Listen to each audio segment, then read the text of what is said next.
Frédéric Fougerat, le directeur de la communication et RSE chez Foncia. C'est un plaisir d'être avec vous, groupe Foncia. On va parler aujourd'hui, Frédéric, c'est un sujet important. On parle beaucoup de ce mot qui s'appelle l'inclusion.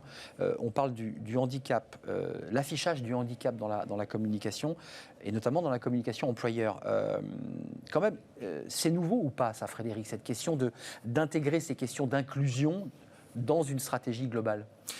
Alors, je ne suis pas certain que ce soit nouveau. En tout cas, assurément, c'est très timide.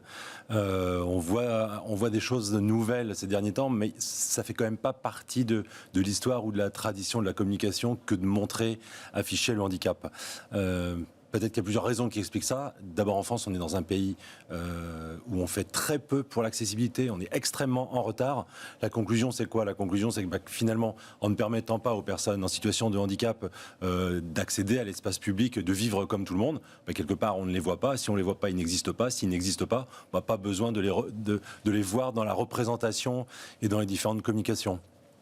Peut-être que les communicants ont leur propre responsabilité aussi.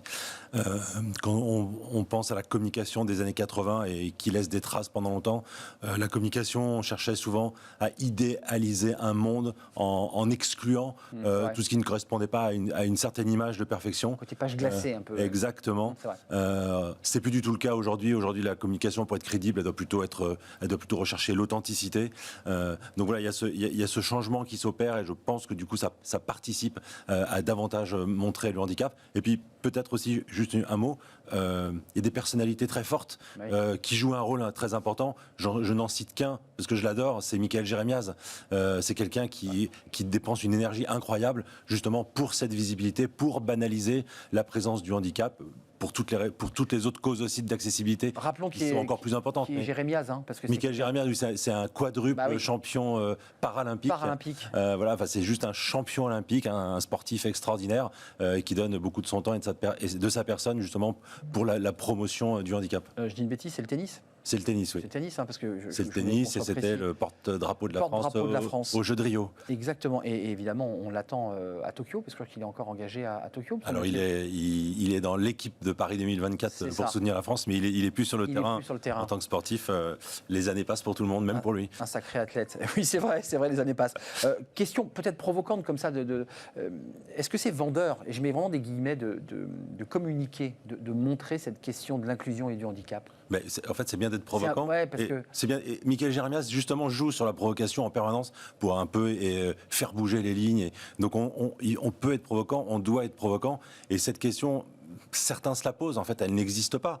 Où y aurait-il un problème ? En fait, il y en a aucun. Et par exemple, la télévision a bien compris, ça fait plus de 25 ans que TF1 fait des scores d'audience incroyables sans hésiter à montrer le handicap. Et aujourd'hui, on en voit dans de plus en plus de séries. On voit, il y a toujours un personnage qui...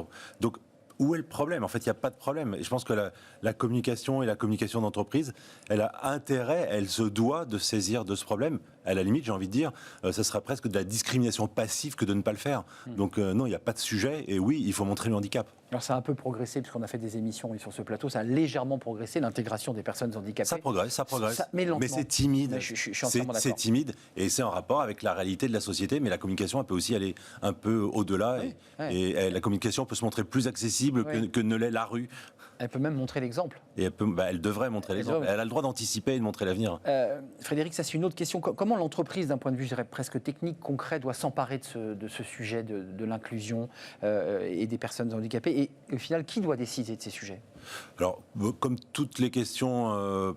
par exemple, toutes les questions liées à la discrimination, pour qu'il y ait de réels avancements, il faut qu'il y ait une décision au plus haut niveau de la direction, et c'est là, à partir de là où on peut prendre des initiatives et où on doit suivre une ligne directrice. Le top manager, le décideur. Voilà, si le patron n'est pas engagé, chez Foncia, Philippe Salle, il a cofondé avec l'ancienne ministre Marianne en charge du handicap. Marianne Monchamp, absolument. Le club entreprise handicap avec une dizaine de grands patrons. Auteur d'une loi, Marianne Monchamp. Exactement, la loi qui s'applique toujours aujourd'hui à l'entreprise. Donc voilà, quand vous avez des décideurs qui veulent s'engager, on peut le faire. Après, au niveau de la communication, c'est une attention de tous les jours. Il faut veiller tous les jours à faire une représentation juste de la société dans vos communications, qu'il s'agisse de handicap ou de tout autre sujet. Avant de nous quitter, vous êtes l'auteur d'un livre récent sur la communication, mais quelles sont les erreurs à ne pas commettre, Frédéric, en matière, sur les sujets dont on parle ? Voilà, les grosses erreurs. Alors, il y a quelques grosses erreurs, il n'y en a pas qu'une.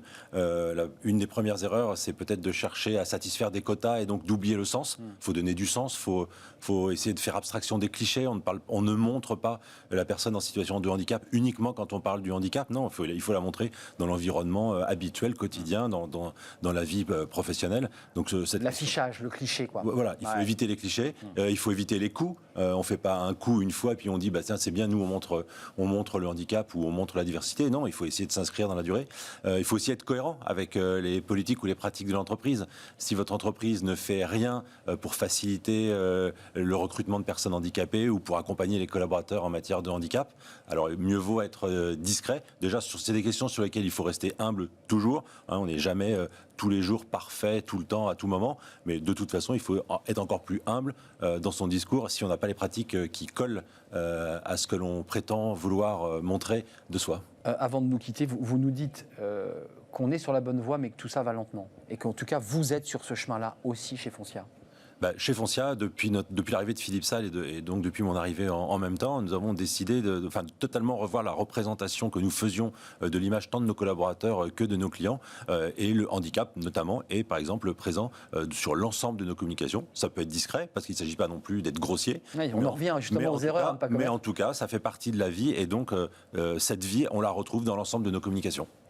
Merci Frédéric Fougera, c'était un plaisir de vous accueillir. Vous êtes le directeur de la communication et de la RSE au groupe Foncia. On se retrouve bientôt. On se retrouve dans un mois. Dans un mois, ça sera au mois de juillet, c'est ça? Il fera beau, j'espère encore. Merci Frédéric d'être venu.